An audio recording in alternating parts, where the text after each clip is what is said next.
Hello les filles, j'espère que vous allez bien.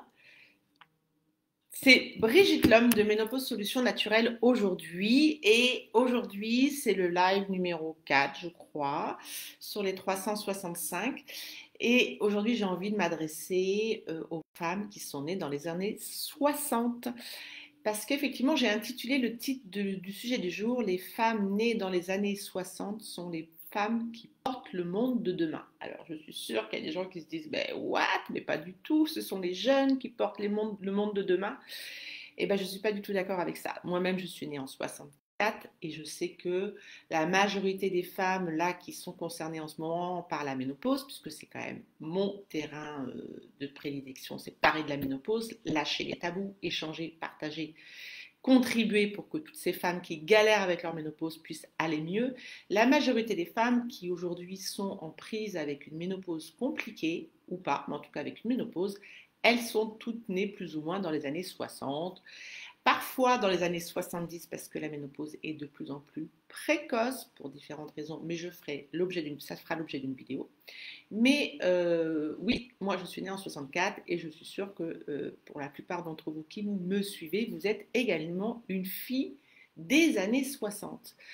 Et pourquoi je vous dis que nous portons le monde de demain? Parce que voilà, habituellement on dit ce sont les jeunes qui feront l'avenir et patati et patata. C'est pas faux, hein, évidemment. Tout le monde est essentiel, mais je trouve que nous, à l'âge qu'on a, avec l'expérience qu'on a, avec le vécu qu'on a accumulé, avec les compétences qu'on a accumulées, avec toute l'expérience d'une vie, parce que voilà, quand on arrive à 50, 55 ans, on a quand même compris deux, trois petites choses, hein, en tout cas j'espère. On a fait deux, trois erreurs aussi, évidemment, ça s'appelle l'expérience. Et en tout cas, pourquoi je dis que nous sommes des personnes essentielles, même si ça ne veut pas dire que les autres ne le soient pas. Nous sommes des personnes essentielles parce que euh, l'arrivée de la ménopause, c'est une période qui est parfois challenging, parfois compliquée dans la vie d'une femme, mais ça correspond également à un âge où finalement on n'a jamais eu autant de rôles à jouer dans notre vie. Et badaboum, il y a la ménopause qui nous tombe dessus, et alors qu'on devrait être debout et incarner tous ces rôles et en étant hyper enjoué de le faire parce qu'on a toutes les cartes en main pour pouvoir le faire, et bien souvent on est un peu euh, contrarié, on n'est pas en capacité d'incarner tous ces rôles. Alors c'est quoi tous ces rôles? Bien, quand on a 50 ans, on est une fille, quoi qu'il arrive, on est une fille, on est très souvent une maman, on est aussi une épouse ou une amante ou voilà, une conjointe d'une certaine façon. On peut être mamie, ça arrive très souvent aussi. On peut être collègue, on peut être à son compte, on peut avoir tout un tas de rôles à jouer qu'on n'a pas quand on a 20 ans. Quand on a 20 ans, on est juste en général une fille, ce qui est déjà pas mal. Après, quand on a 30 ans, on peut être fille et puis on peut aussi être maman. Mais à 50 ans, les 55 ans, on a énormément de rôles à jouer dans notre écosystème. Et il y a énormément de personnes autour de nous qui comptent sur nous. Alors, qui comptent sur nous évidemment parce que quand on arrive à cet âge-là, c'est l'âge où les enfants souvent quittent le nid. Donc on a toujours un œil dessus, hein, soit on les a carrément dans le viseur, ou alors bon, ils sont pas loin, donc on est là pour les accompagner. On a également les aînés qu'on est supposé accompagner pour les aider, pour les soulager, pour les soutenir.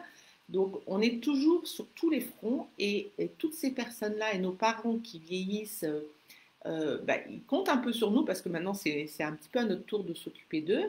Nos enfants, ils ont encore besoin de nous. Alors, je ne parle même pas des petits-enfants où finalement les petits-enfants, quand ils débarquent chez vous, vous êtes juste la huitième merveille du monde parce que la mamie, c'est forcément trop cool, forcément trop bien. Et on fait trop de trucs super rigolos avec la mamie qu'on ne fait pas forcément avec la maman.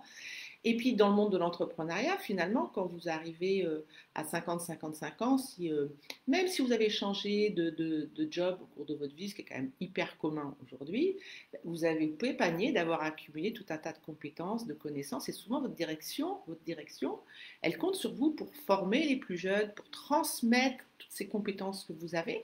Donc, en gros, la femme de 50-55 ans, la femme ménopausée, on va dire ça, la femme ménopausée, elle est arrivée au summum de ses compétences, de sa sagesse, parce que souvent, bah, voilà, on a un mis un petit peu d'eau dans notre vin parce qu'on a fini un petit peu par mieux comprendre c'est quoi les relations humaines, c'est quoi ce qui nous fait du bien, c'est quoi ce qui nous fait du mal. Donc on évite d'aller se brûler parce que ça s'appelle l'expérience.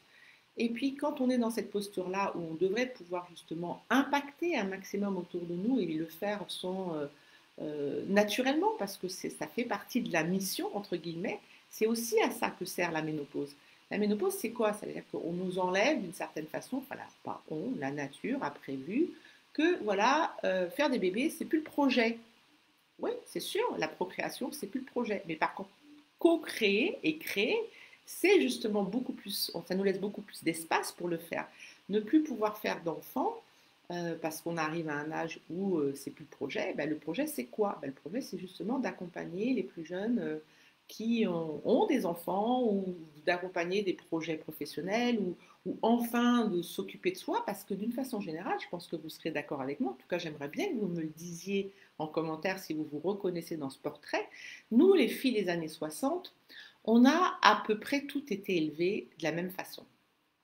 Si je me permets de dire ça, c'est que les remontées de terrain sont quand même assez unanimes. Et en général, même quand je me connecte avec des femmes qui sont à l'autre bout de la planète, que je n'ai jamais vues auparavant, mais on a tellement de points communs parce que souvent elles partagent avec moi le fait que oui, c'est vrai, quand je leur dis, bah, nous les filles des années 60, on a plutôt été élevées dans le sens, bon allez, sois forte, c'est pas grave, allez avance, allez, arrête de pleurer, ça va mieux se passer, tu vas trouver des solutions. On a vraiment été élevé sur ce modèle-là où, un peu peut-être pour se distancier, on va dire, de nos mères qui étaient sur un autre modèle évidemment, nous, il fallait qu'on soit forte, il fallait qu'on s'apitoie pas trop sur notre sort non plus, parce que voilà, c'est vrai que quelque part, si on compare le sort de nos mamans et notre sort à nous, ben, on n'avait peut-être pas la légitimité de se dire, ben, ouais, bah finalement, ma vie, c'est pas vraiment ce que je veux, ou c'est compliqué, ou je suis fatiguée, ou j'en ai marre, parce que voilà, vis-à-vis d'elles, peut-être qu'elles avaient une vie plus compliquée. Je dis peut-être, parce que finalement, on ne peut pas comparer ce qui n'est pas comparable. La vie de nos mamans était certainement moins lourde en charge mentale que notre vie à nous. Et donc, du coup, on ne peut pas comparer. Et comme nous, on ne peut pas comparer notre vie avec la vie de nos enfants. Parce que même si le point commun, c'est qu'on a tous eu 20 ans, mais on n'a pas eu 20 ans à la même époque. Donc, on ne peut pas comparer tout ça. Toujours est-il que, eh ben, nous, les femmes des années 60, on est plutôt sur cette éducation-là. Et on a fait le job. À ça, d'une façon générale, ce que je m'entends dire, et je m'associe, hein, j'ai été dans cette posture-là. Ah oui, on s'est occupé de tout le monde, on s'est occupé des enfants, on s'est occupé de la maison, on s'est occupé du conjoint, on s'est occupé d'avoir une carrière ou pas. En tout cas, on a vraiment beaucoup donné à tout le monde. Le job a été fait. Le seul job qu'on n'a possiblement pas fait, c'est de s'occuper de soi. Et bien justement, la ménopause, c'est peut-être l'opportunité ou l'occasion de se dire, ok, j'ai été une bonne fille, bonne épouse, bonne, peu importe, en tout cas j'ai fait le job. Et maintenant, c'est peut-être mon tour à moi. Le moment est venu parce que justement, j'ai accumulé toute cette expérience-là. C'est important pour moi maintenant de faire le job vis-à-vis de moi. Et ça, je pense qu'il y a beaucoup de femmes qui risquent de se reconnaître par rapport à ce profil-là. Dites-moi en commentaire d'ailleurs si... Ah, ça, coucou Céline. Si vous vous reconnaissez, en tout cas, c'est caractéristique des femmes qui sont nées dans les années 60. Je pense que plus le temps va passer, les femmes des années 80, 90, quand elles sont en ménopause, elles n'auront pas nécessairement la même... elles n'arriveront pas nécessairement avec le même bagage émotionnel que celui avec lequel nous débarquons dans la ménopause. Donc, c'est ce que je voulais vous dire aujourd'hui. Si vous connaissez quelqu'un à qui cette vidéo pourrait euh, résonner, en se disant, bah, c'est peut-être pas complètement déconnant ce que dit Brigitte, c'est vrai, finalement, je me rends compte que je ressemble bien à cette femme-là. Et pourquoi j'ai dit dans le titre de la vidéo, les femmes nées dans les années 60 sont les femmes qui portent le monde de demain. Eh bien oui, ben oui, clairement, parce que nous sommes nés dans les années 60, donc on a connu les années folles un peu, les années 70, où tout était permis.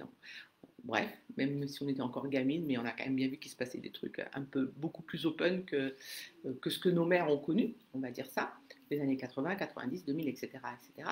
Donc finalement, nous, on est en fait la mémoire toujours en vie et active de comment c'était avant. Par exemple, je prends un exemple clairement, moi j'étais élevée à la campagne, en Bretagne, parce que c'est là d'où je viens, eh bien on mangeait bio, on ne le savait pas, c'est-à-dire que tout ce qu'on mangeait, ça venait de notre jardin, et puis ben voilà, on ne se posait même pas la question, quand on mangeait des légumes qui étaient bio, il y avait voilà, une cour avec des animaux, tout ça, tout ça, tout ça. Et ben aujourd'hui, si nous on ne partage pas ça avec nos enfants et avec nos petits-enfants, eh ben, on va faire des générations d'enfants qui pensent que le poisson c'est carré et que ça s'achète dans un supermarché uniquement. Donc oui, évidemment qu'on porte le monde de demain parce qu'on porte également la mémoire du passé et on a encore toute notre énergie, notre capacité à pouvoir impacter le monde qui est autour de nous et en priorité le monde qui nous concerne, notre cellule familiale et nos enfants, nos descendants et puis nos ascendants qui comptent également sur nous parce qu'ils ont besoin qu'on les accompagne aussi. Donc, ne négligez pas l'importance de tous ces rôles que vous avez à jouer. La société a trop tendance à nous rendre invisibles. Après 50 ans, les femmes, en gros, voilà, on nous pousse vers la sortie, on devient invisible. Alors que non, bien au contraire. Et moi, je vois autour de moi les personnes qui m'inspirent le plus, les femmes que je trouve juste waouh, ce sont des femmes qui ont réalisé des choses justement après la ménopause. Une fois que la première partie de leur vie avait été faite, on va dire, et bien c'est là où elles ont pu développer toute leur puissance, impacter le monde autour d'elles et puis se réaliser par rapport à des choses qui leur tiennent à cœur, qui leur tenaient à cœur depuis longtemps, qu'elles ne s'étaient pas forcément autorisées à faire parce que voilà, il fallait faire tout un tas de jobs avant. Et il y a une vie après 50 ans, je vous garantis que c'est une très belle début de vie qui commence, à condition de prendre conscience qu'effectivement, c'est la fin de la procréation, ça laisse de la place pour faire autre chose.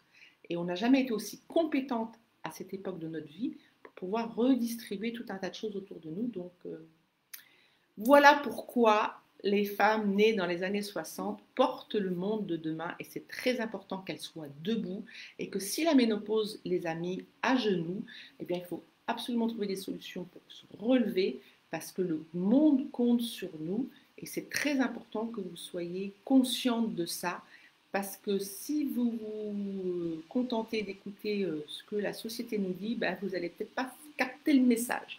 Donc s'il y a ne serait-ce qu'une femme aujourd'hui qui en entendant cette vidéo se dit ah ouais, c'est pas déconnant ce que me dit Brigitte, mais oui, bien sûr, et allons, je vais faire le nécessaire pour aller mieux parce que moi aussi je veux impacter le monde autour de moi, eh bien je serais super ravie. Mais en attendant, les filles, n'oubliez pas de vous honorer tous les jours pour que justement le monde vous honore en retour.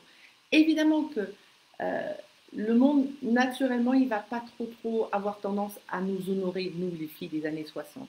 Donc c'est à nous de nous honorer en priorité pour que justement le monde se dise ah ouais quand même, ah oui, là il y a du level, donc je vais écouter ce qu'elle a à dire cette femme, que ce soit dans l'enceinte familiale ou l'enceinte professionnelle. C'est à nous déjà de savoir qui on est, pour savoir ce qu'on a à proposer au monde pour que le monde réalise. Donc voilà la vidéo du jour. Je vous fais des bisous les filles et je vous dis à demain. Bisous bisous, bye bye.